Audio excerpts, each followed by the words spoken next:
We're here with Markus Reinhardt, Mr. High Intensity, on the eve. We got about 48 hours before the Musclemania Pro World Championships on Friday. It's going to be the 20th anniversary. So, Markus, you're making a comeback after all these years. How many years were you out? Well, actually, my comeback has been 10 years now. It's really being the kind of condition that I wanted to be. I competed in 2007, but I made a big mistake of being on stage not ready. Right. I kind of like wanted to just get on stage, and I wasn't really mentally there, so I competed, but it wasn't the right thing to do. In 2000, I won my division in Musclemania as a light heavyweight. What show was that? That was the Redondo Beach show. Okay. I won the light heavyweights there, and that was the best condition I've ever been in. 2001, I did the Las Vegas show, came in second place, and then I was a little discouraged because I thought I should have won that show. So I got, when I got off the stage, I said to myself, "This is it. I'm done." Now it's 2010. I'm back. So okay, so your comeback has been 10 years in the making. What stopped you from coming back?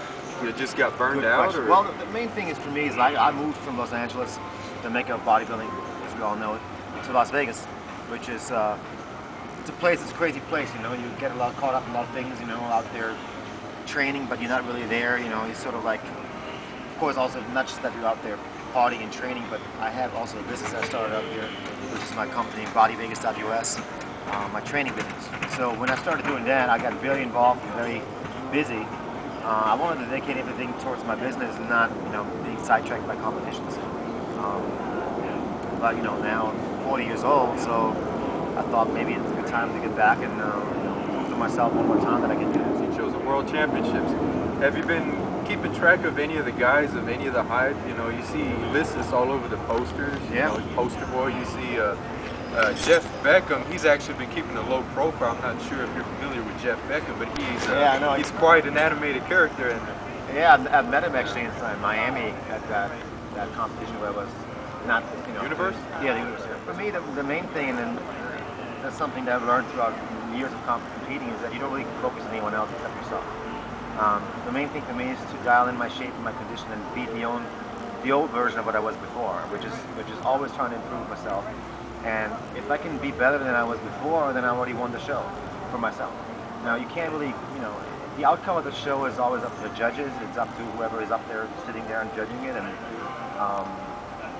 I really don't focus on that. I don't waste my energy in looking at the other people's whatever they're doing and trying to, it inspires me to see other people work at it and go at it. Of course, it's always fuels the fire. And it's kind of amusing, of course, when you see people posting stuff. And I do from time to time, and I have the chance to look at the stuff, and but I don't really use it as far as, I don't want to sit here and say I want to beat this and that person. I just want to be the better Markus Reinhardt that I was before. That's what it's all. I think a lot, almost every muscle media out there, TV, video, magazine, article, it supports a very, very, very high protein diet with minimum carbs, especially when dieting. They say keep your protein high and carbs low. And this is actually the total opposite of what you did to prep for the Worlds. Right. So, and you know what? I wasn't always a promoter of a high carb diet. There was times when I felt like, I need to go ahead and do the low carb approach and see if that works for me. But I was mistaken myself. I've tried several ways and it just doesn't work. And then I believe it's not just that it doesn't work for me. I think in general, your body needs carbohydrates. We know that. And your body will need carbohydrates in a diet as well. So what I was doing at the time, when I trained with Mentor, is that I kept my calories very low. And the calorie amount that I took in was literally between 12 and 1500 calories a day, which is at a 220-pound frame, not very much. Okay. But with the high-intensity training approach, you spend a lot of calories training like that. They use a lot of glycogen. So therefore, you don't need to worry about covering it with a lot of carbohydrates either. If you're doing a 2-hour workout, of course, you're going to have to eat more carbs. For those that don't, they'll actually burn the muscle. So what I was doing is I was kept my training very brief and intense throughout the entire time for my competition preparation. I increased in cardiovascular activity in order to burn fat, of course. But what I was doing now, I was throwing in carbohydrates, complex carbohydrates, not sugars or anything like this, brown rice, yams, sweet potatoes, and oatmeal, mainly oatmeal. And my ratios were about 65% of carbs, up to 70% carbs. So my protein was, due to the low calorie intake, very low, to about 120 grams a day. See, that would be the equivalent of sacrilegious. Yeah. You say you're eating nothing. so many, you say you're eating so many carbs. People out there say carbs. How am I going to burn fat with these carbs? And you know, you're saying your protein was next to, you know, right. was low. People believe that they're throwing in the protein, they're gonna burn more fat. I mean, I just don't believe that. They think the protein is actually, I know that what they think because it's what I thought. Right. You know, they think the protein is going to spare your muscle. It's like, I got to keep, and I'm doing all this activity, including cardiovascular. I would encourage anyone to try it at least. Give it like about 3 or 4 weeks of doing this type of approach, and bringing your carbohydrates up, complex carbohydrates, divide them into small meals, keeping the protein down, training high intensity of course, increasing cardiovascular activity, and trying it out for like about 3 or 4 weeks to see what happens. I mean, 90% of the people that will do that will notice a significant amount of fat loss, along, you know, with full muscle bellies, versus the flat look that most people have when they're on low-carb diets, the flat, depleted, smooth look, you know, and of course the low energy. And unimpressive look. Unimpressive, low energy, moody. By now everyone should know that you are called Mr. High Intensity. That's because the way you work out, you adopted, you know, Mike Mentzer's. I'm pretty sure he took you under his wing. Yeah. And he taught you everything you know about high intensity training. Right. What made you gravitate towards high intensity training versus volume and 20 sets per body part and just driving yourself into the ground?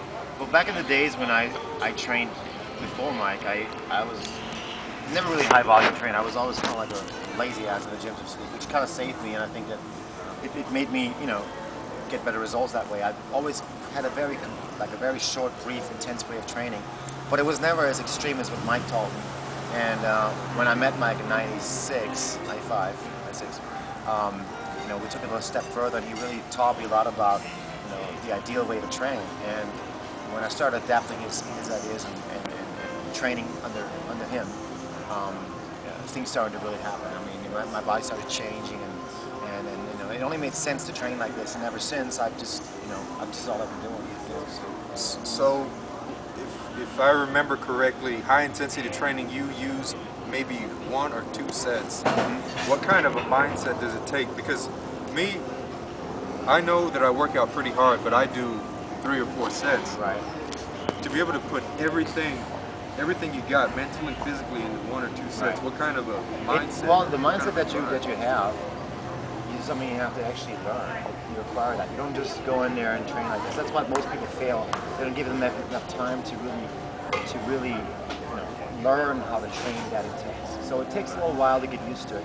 And for me, you know, I was always very, you know, I was always a hard working person when it comes to the gym.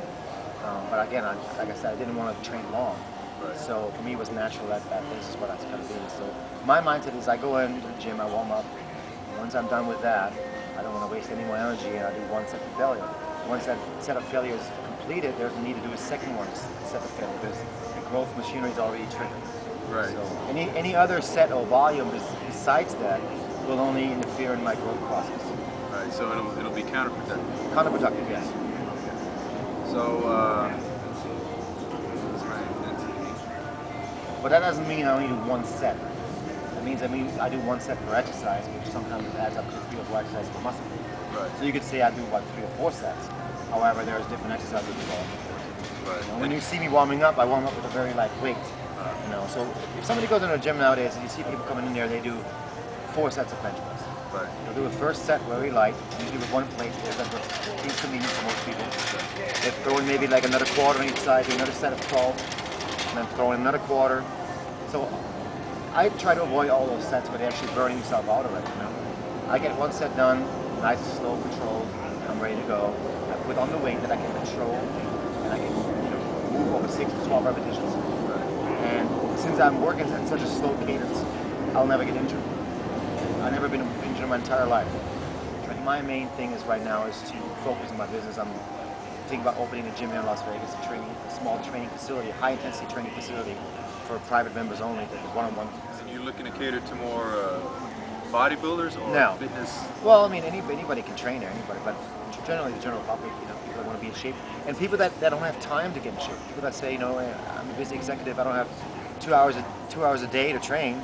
You know, you come train with me 15, 20 minutes, 3 times a week, and you'll be fine. 15, 20 minutes? Yeah. Want to give any shout outs to your fans or sponsors or Well, all the Musclemaniacs out there? I don't have any sponsors because I don't really believe in supplements that much. I get my food in, I train hard, and that's what it's all about. It's training hard, recovery. Supplements are, you know, they're convenient for some people, but I don't believe I need to spend a lot of money on that. If they're giving it to me for free, I'll take it, sure, absolutely. Do you want to give a shout out? Of course, I want to give a shout out to everybody that supported me on Facebook. I want to give out a shout to all the Musclemania competitors that are going to be going next to me next week. This week, 48 hours, yeah. So, you know, You're I mean, you're all very hard workers, man. It takes a lot to get through this, I'll tell you that. Really, it takes a lot. I mean, you have to do it in order to understand what's going on. It's very tough. And as you get older, it gets tougher. I want to give a shout out to all my family in Germany if they're watching it. Of course, all my friends, all my loyal supporters, and yeah, that's it, I guess. All right, well, I guess that wraps it up for Markus Reinhardt. I'm Nick Del Toro, and this is Musclemania TV.